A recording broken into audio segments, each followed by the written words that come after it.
Nice. Yeah, that's right, Bronny. That But new? it's football season. It's kind of new. I got Jordan. I'll mix it in a little bit. This is the height of football season. Like it's a roller coaster, right? I think we're at the peak. We're going to come down a little bit, and then Big games this in the week. playoffs. Yep. So for you guys listening on the audio podcast, Ben's going to do a little play-by-play based on what hat I put on because I don't know what hat to wear because it's such a big day. It's such a big weekend. Okay, let's do this. Here we go. Oh, we're with the dogs. Ooh, Kirby. What are we thinking this weekend? Oh, the Vols. Ooh, big game. Losing, you're out? No, I don't know. Who knows? Georgia fans. Ooh. Oh, Niners. Versus my Hawks. Yeah. But we might not even get in to the NFL today. There's so much college football action. I've been watching Joel Klatt, Pat McAfee, Game Day, SEC Mike. I'm ready to go. There's got to be an algorithm, right? So we've talked about college football playoff committee, right? But there's got to be an algorithm in the background, and that algorithm is going to go crazy throughout the results. And I've got the algorithm. You got it. Let's hear it. All right. Welcome to Big Ben and K-Win on nofilter.net and YouTube. I'm also trying to figure out with our intern how to get video to Spotify, so stay tuned. We got a support ticket pending right now. But if you're more of an audio podcast, download, listen, subscribe, 5-star us. If you're listening live or on demand, drop your comments below. Each week, we talk about our comments. We talk about our mentions. We could talk about you. I'm K-Win. He's Big Ben. And what a big weekend. Ooh. We won't talk NFL, but I do need to say this. Geno Smith. We could, but the Niners. Let me start here. Geno Smith has never beat the Niners. Oh. What are you're waking up tomorrow, Geno? What's going through your head? This is contract year. You want an extension. I think you're the 12th highest paid quarterback. And I don't think you're the 12th best quarterback in the league. Unless you can beat the Niners. Yeah. You got to. This is Geno shows up, and if he shows out, there's more talk around him extension. If he blows it again and can't beat the Niners, you might look at Sam Howell in the second half of the season a little more. Should Geno get an extension? No. Listen, this is the reason right here. If you can't beat the top team in your division, what are we doing? What are we doing? I mean, you got to be able to beat the 49ers. That's it. That is absolutely it. And Geno, I mean, we saw some emotional outcry. I think he's pressing. He knows how big these games are relative to what he wants to get paid in the future. So he's pressing a bit. But no, absolutely not. Look at the 11 quarterbacks. They've all gotten to the playoffs. They've all won a game probably in the playoffs. They probably won a Super Bowl, 3 or 4 of them. So no, Geno's not. Till you beat the Niners. And I don't think I'm alone from any Seahawks fans out there. I think it's twofold. I think he's got to beat the Niners. That's kind of important. But they've got to get to the playoffs, and they've got to be ascending because he's on the clock, not for his extension, but for being the starting quarterback for the Seahawks. Because if this season goes in the opposite direction, they're going to look to draft a quarterback. They're going to look to do something else rather than give Geno that money. You bring up the draft. The only thing going for Geno, and I'll get into it later in one of our segments, the only thing going for Geno is the draft class is absolutely horrible. It is. It absolutely is. It's not a great draft class for quarterbacks this year. So you do have that going for you. Now, here's where I could see the Seahawks going is playing Sam Howell more in the second half. Yeah. Just to see what they got, right? Sam Howell's making, I think, below $1 million a year. You got Geno making 24, 25. That's, we're bleeding at other positions. So we'll see. And Grubbs is probably going to want to get his guy, whether it's through the draft or through free agency, to fit his system. Exactly. I mean, ideally he has Michael Penix, but that's not, but Sam Howell may look more like Michael Penix than Geno Smith. We'll see. What do you got in the college football? I got a lot. I don't even know. Balls, dogs, big. So right now, there is a possibility. We're an SEC pod, by the way.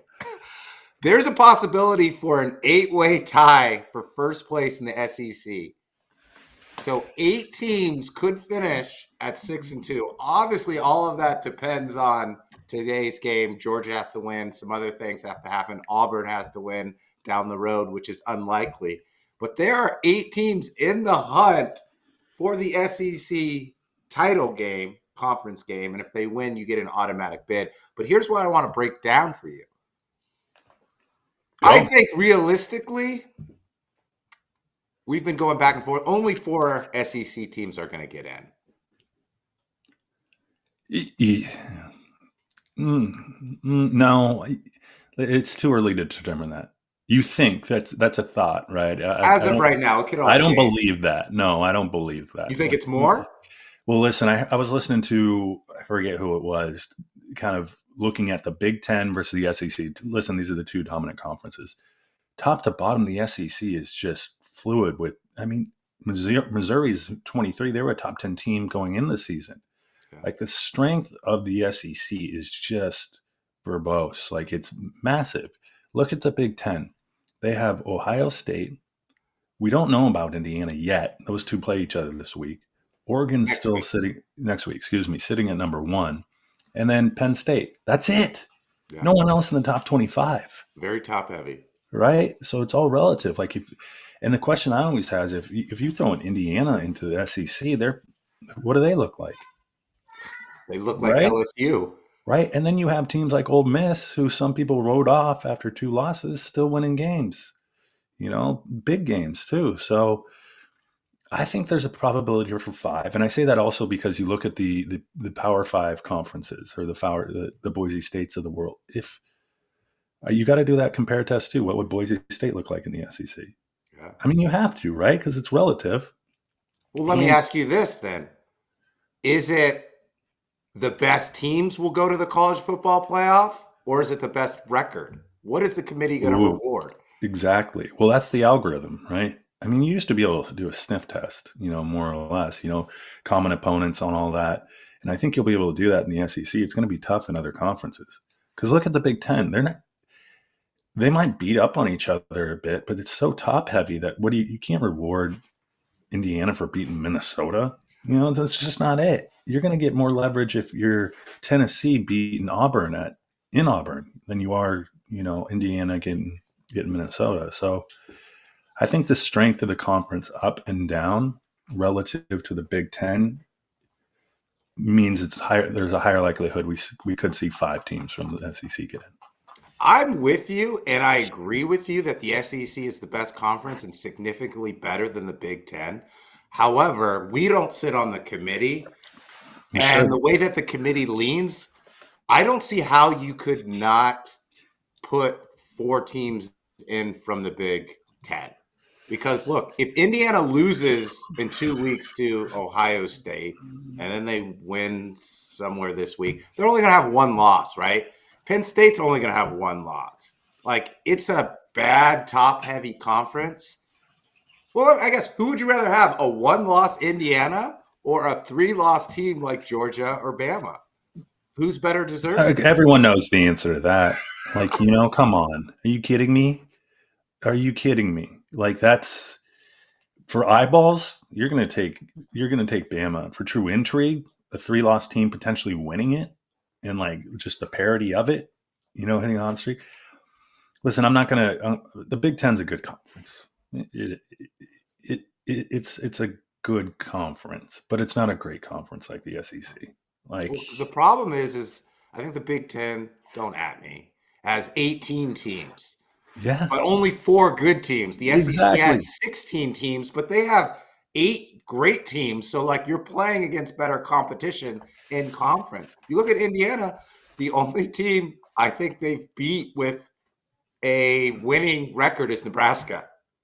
And at the end of the day, this algorithm, the final denominator or variable is eyeballs. And who are you going to want to watch? And they're probably looking at that too. How many people are watching Indiana play, whomever on a granted Big Ten weekend? No one. No one. Who's watching this game tonight? Ooh. 2-loss, Tennessee versus Georgia. 1-loss Tennessee. 1-loss Tennessee. Everyone, right? So, let's do compare and contrast. Would you rather watch Tennessee, 1-loss Tennessee, play Georgia, or would you rather watch undefeated Indiana play Northwestern? Listen, I would rather watch South Carolina play A&M than anyone in the Big Ten play. Exactly, exactly. And I think that's what's going to win out. Eyeballs, Because the eyeballs. algorithm, we had our intern looked into it. It's strength of schedule, it's quality wins. So, like, how many wins did you beat with? How many times did you beat an opponent with a winning record? Bad losses. Did you lose to anyone with a losing record? And then top 25 wins. If you're in the SEC, you have a chance of getting a lot of that criteria. Yeah. So, Each weekend you can meet that criteria. You can't say that about the Big Ten. You're right. but the three games that are going to determine the college football playoff, Big Ben, this week, next week, and the following. This week, I mean, it's Georgia, Tennessee. Huge. Next week, it's Ohio State, Indiana. Like, how Mm-hmm. bad is Indiana going to lose? And then the following week, it's A&M versus Texas, because the winner of that game most likely will go to the SEC championship game. The loser will probably be out. Like, Yeah. look at Texas. Everyone thought they were great, including me, because they beat Michigan. They beat Oklahoma. None of those teams are even ranked anymore. So they don't even get top 25 wins. Texas doesn't have one top 25 win yet. Wild. It is. It is, and it's weird the scheduling. Like, if Texas misses out and they win out, and let's not say they have one more loss throughout the way, and they win. Can you penalize them for the schedules are set by the conference in some regards, right? But then the same thing would hold true for Indiana. Exactly. You're exactly right. Oh, it's chaos, and I It is love it. chaos. It is chaos. All right, I want to talk about something. Are we good on the college football SEC? You good? Pick who's going to win the SEC tournament. I'm sorry. Well, it feels like March Madness. That's why I said the tournament. Who's going to win the SEC SEC. conference championship? As of today, November 16th. Oh my We'll edit this goodness. out if you're wrong. Oh, everyone. God, they got to get in. Well, I'm thinking through this. It's like, what team's gonna get in? You don't even know at this point. Can I It's plead the too fifth hard. The until? Yeah, question is, can I it's plead the too fifth till hard. next week? Because there's too many games. Like, like there's. I'll tell you this: Georgia has to win. Yeah, if Georgia wins, here's what I'll say: if they beat Tennessee, they're going to win the SEC. Everyone says Georgia is the best team. Beck is just a little.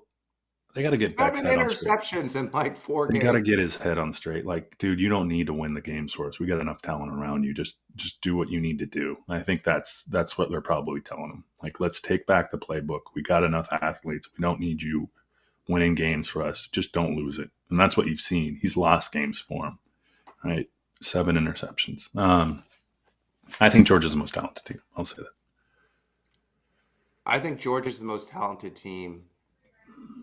Tennessee has the best defense, I think.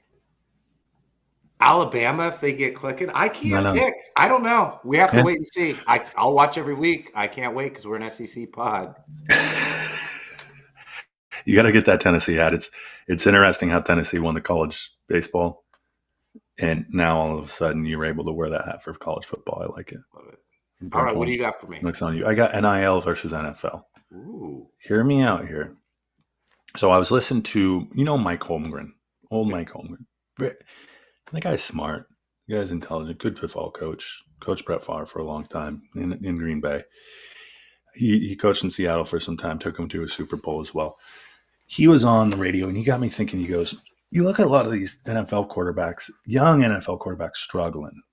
Anthony Richardson, Caleb Williams, Bryce Young, all these guys. And I wanted to get your feedback on this because you got a Niners hat.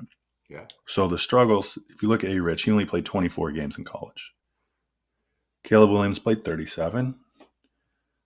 Bryce Young played 35. So they're meaningful games. That's 2 seasons in the NFL. Brock Purdy played 48 games. 48 games in the NFL. So you could say he's maybe a little more game ready, had more snaps under his belt. Now, here's the interesting thing, Kay, when NIL comes into play. Okay. They say Open Doors, who tracks all NIL funding for athletes, college athletes, they say that college football quarterbacks, top 25 college football quarterbacks, are going to average $1.3 million all said and Wow. done a year next year. Wow. Let me give you the stats around Average. average, top on average. Now, obviously, that might like Arch Manning might drive that average up quite a bit, but that average means you're making more than Russell Wilson right now in the NFL. You're making more than Purdy, Yeah. ironically enough, Sam Howell, and almost twice as much as Aiden O'Connell, who was a starter for the Raiders. So my question to you: do you sit around in the college football in college football? If you're a starter as a sophomore, you come in, start as a sophomore, do you play out 4 years and collect that money and buy a house next to campus so you can hang out? Or do you go play in the NFL? Roll the dice. I mean, obviously Geno's making 26 mil, but Yeah. you got 60%. You're making more than 60% of the quarterbacks in the NFL if you're making that 1.3 mil. What do you do? So based on like the feedback that I've been able to see and read and hear, like I just look at Arch Manning, like look at his grandfather, look at his uncles. Like he's not running for the money, right? Like they wanted him to learn in a good system with a good coach behind a good quarterback and develop the reps and get better before he gets to the NFL. So I think Arch is going to be there for 4 years, and I think he'll be better in the NFL as a result. Mm-hmm. So I think you got to get the money and you got to get the reps, because what everyone is saying is a lot of these quarterbacks aren't behind center. They're like in Right. shotgun. They don't feel comfortable behind center. So when they get to the NFL and they see all these things, they can't adapt. So I think you got to stay, get your money, get the reps. If you do go, if you have an opportunity to be a top 10 or first round, you've got to go, right? I Yeah. think it's the NFL doing these quarterbacks a disservice, right? Like Mahomes didn't play his first year. Right. Like Lamar Jackson didn't play his first year, right? Right. Like why can't these quarterbacks at least sit for the first 6 weeks when the pressure's off and then play the tail end of the season? I think you bring up a good point, and something that shot through my head. It'd be funny to see a quarterback that was in, take us through 2030 or whatever, roll up with a Lamborghini on his first day without even signing a rookie contract, right? Like that's what Yeah. it might look like, But to your point, and this is what bring it back. This is what Holmgren said.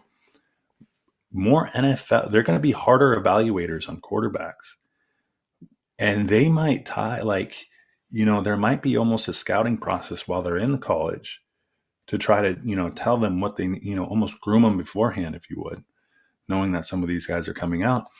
And so you get kids that are like, not playing for certain teams per se, but they're working on things that might, that make them more NFL ready Yeah. effectively at the college level, which is hard because you're in particular systems with coordinators. But he's saying that like playbooks might normalize a little more over the college system to the NFL system.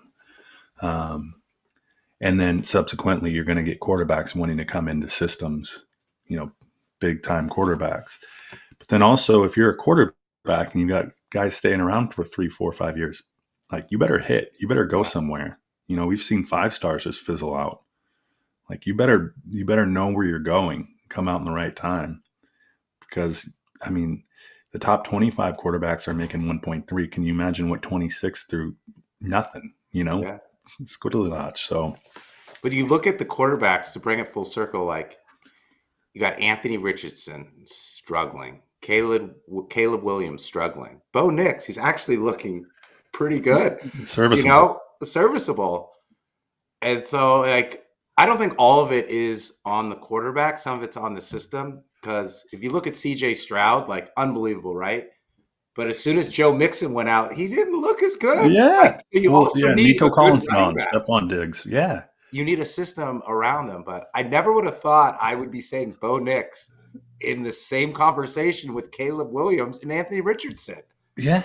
And it's in, I think what like Holmgren's saying is there's more value on just getting snaps, getting, like kids can't come out after 1, 2 years, catch lightning in a bottle because that doesn't translate to the NFL. Getting snaps, And Bo Nix getting, got snaps, right? Like Bo maybe Nix 4 or 5 years. got probably what, 600, no, more than that. Yeah. He saw a Good lot of 5 years. snaps. I think it's interesting. So Dylan Gabriel, is he high on your algorithm for drafting a quarterback based on this theory?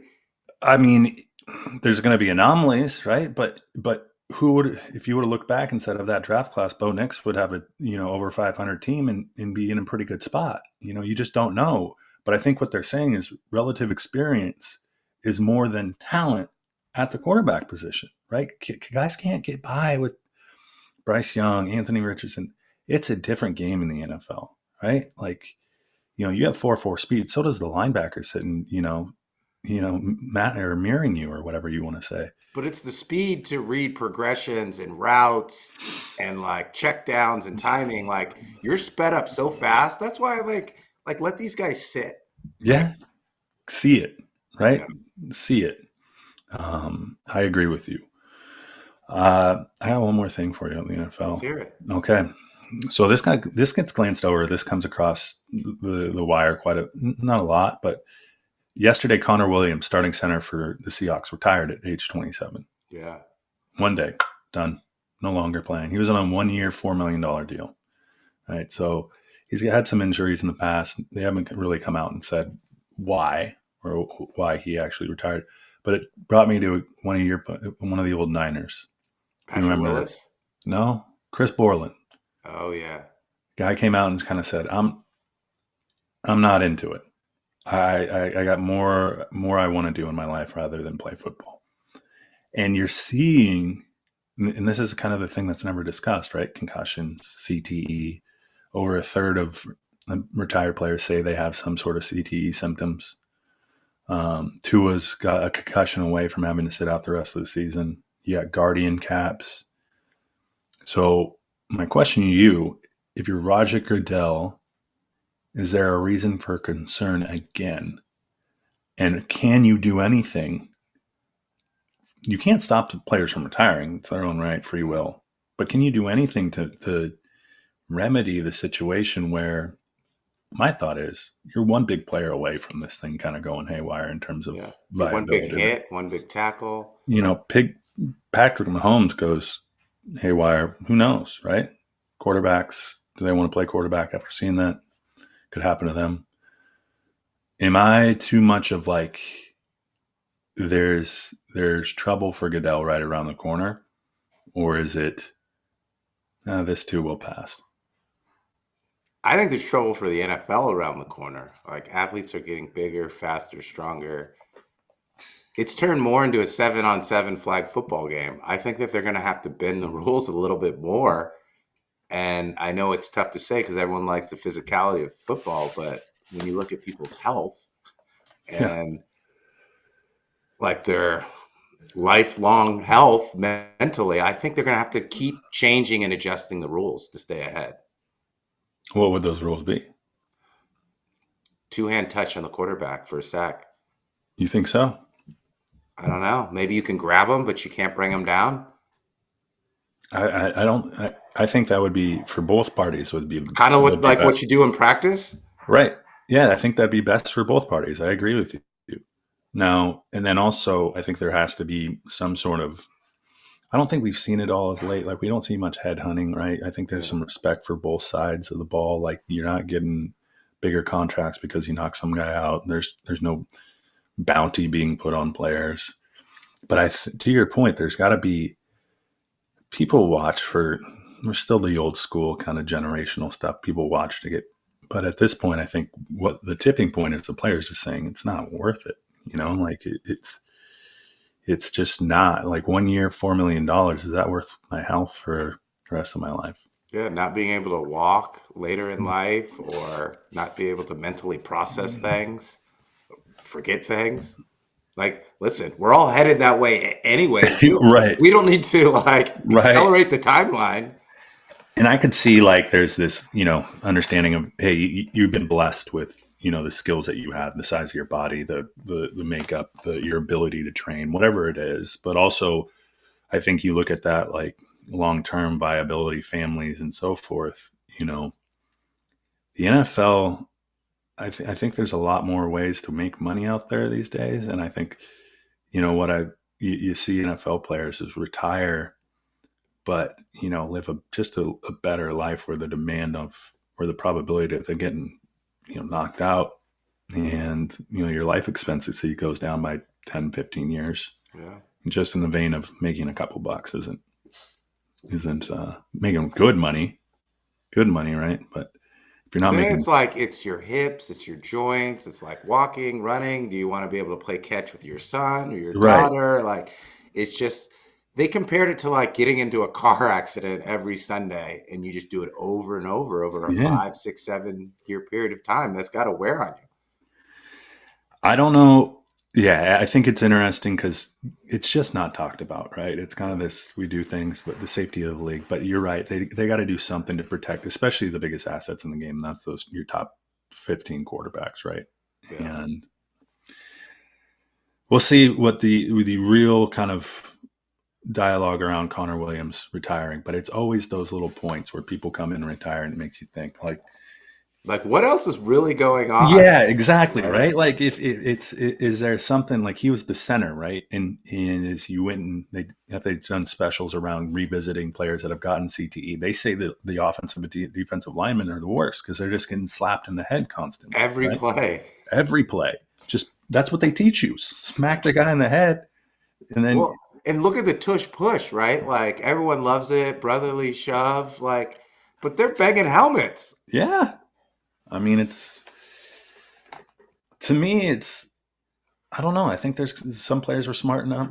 Some will say, I'm blessed. I got to do what I can for my family, and Yep. all the better for them. It's just a sacrifice that they might have to make, or the like in Tua's case, you kind of sit there and just when's enough enough. Yep. That's all I got. All right, let's do some mentions and we can get out of here. So I'll go first. Shout out to at Broncos on top 103 on TikTok. We asked if anyone can beat the Chiefs. He said yes, the Broncos.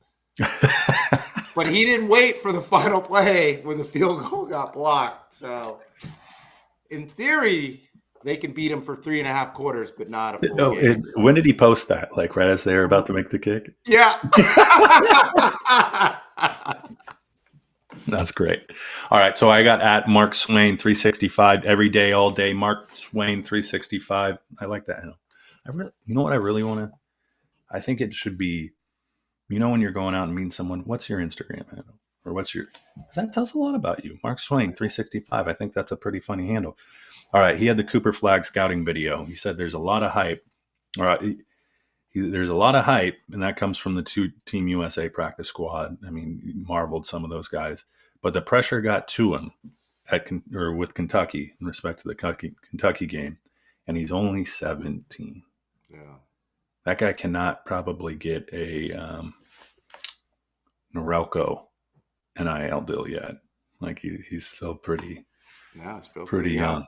I think he's talented. I think he's good, Who's your but he comp? is 17. Who's your comp? It's a hybrid. It's Kevin Garnett slash Anthony Davis slash Mike Miller, Ooh, but he's got to develop the shot later on. But he projects to be a wing player with the ball. He's got handles. We'll see. A lot of people are down on him, but I'll go I think he's floor. good. I'll go floor ceiling. So floor is Keith Van Horn. Ooh. And I shouldn't. Keith Van Horn. I'll say. Rehorn doesn't like the color on color comps. Yeah. Sorry. Let's go with um, his ceiling or floor is Kyle Anderson. Okay. Okay, Yeah. serviceable, good guy, can do everything. Good defender. Let's go ceiling. I liked your Kevin Garnett, but I don't know. Kevin Garnett wasn't smooth out on the perimeter. You need someone a little Yeah. more. AD's He's not as different smooth. though, right? AD's not as smooth. Like you need someone that's.